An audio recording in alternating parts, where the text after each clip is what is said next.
ఈరోజు సమాజంలో చూసుకుంటే మానవత్వం మంట కలిసిపోయింది, మానవత్వం లేకుండా పోయింది. సోదరులారా, ఈరోజు మన సమాజాన్ని మనం కాపాడుకోవాలి. మన సమాజాన్ని కాపాడుకోవాలంటే మనిషిని మనిషిగా చూసే సమాజాన్ని నిర్మించుకోవాలి. ప్రజల మానవత్వం చచ్చిపోయింది, ధర్మం కనుమరుగైపోయింది.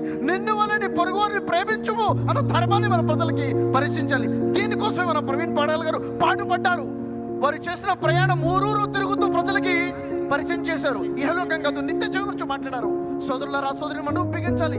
ధర్మం కోసం ఏదైతే నిల్చున్నామో, మనం ఏదైతే జస్టిస్, వి వాంట్ జస్టిస్ అని అంటున్నామో, దానికోసం ఇప్పుడు ఏదైతే ఐక్యత మనలో కనిపిస్తుందో, సహోదరులు కలిసి ఉండుట ఎంత మేలు, ఎంత మనోహరము.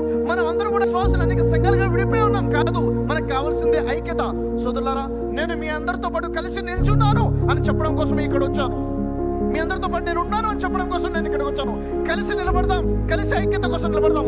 మన భారతదేశాన్ని ఒక ఐక్యతగా చేసుకునే మనం పూర్తి ప్రయత్నం చేద్దాం. జై హింద్.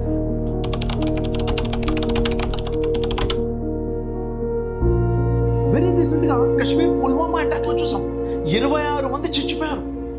ఇప్పుడు జరిగిన ఈ బ్లాస్ట్ లో మనం చూస్తున్నాము దాదాపు 13 మంది చచ్చిపోయారు. ఈ విధంగా చూసుకుంటే సంవత్సరానికి ఎంతమంది ఈ టెర్రరిజం అటాక్స్ లో చచ్చిపోతున్నారు.